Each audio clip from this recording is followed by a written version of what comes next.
Hi, this is April Fayetta, and I'm going to show you in this screencast how to screencast using your Lenovo. So in August, I just received my Lenovo ThinkPad from the district. We were using Mac for many, many years and decided to go to Lenovo.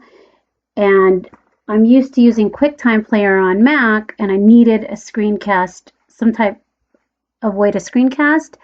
So I Googled it, and this was the best that I could find right away. I'm sure there are better ones. I'm sure that Lenovo even has one built in, but this was the easiest one to use for me. So I went to faststone.org, and I just clicked buy on their website, and it was $19.95, and I was able to use it right away. So I'm recording now, so you can't really see when I'm recording, so I took a few screenshots.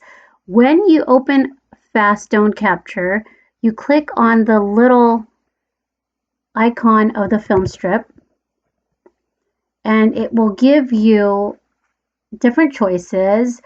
I just record full screen. I use the built-in microphone and just hit record. It's pretty easy.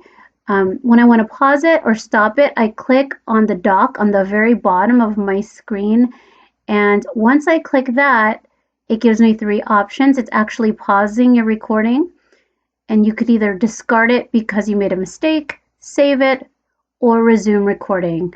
If you save it, this is the pop-up that will come up.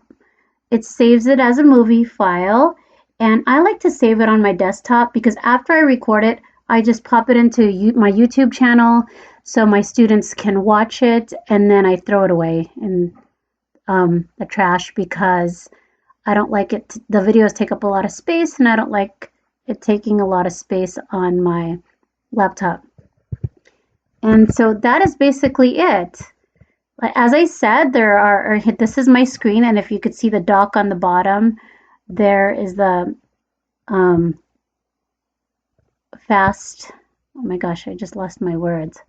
The fast stone, I wanted to say QuickTime, but the fast stone. And when I'm done, I'm just going to click it, and then you will see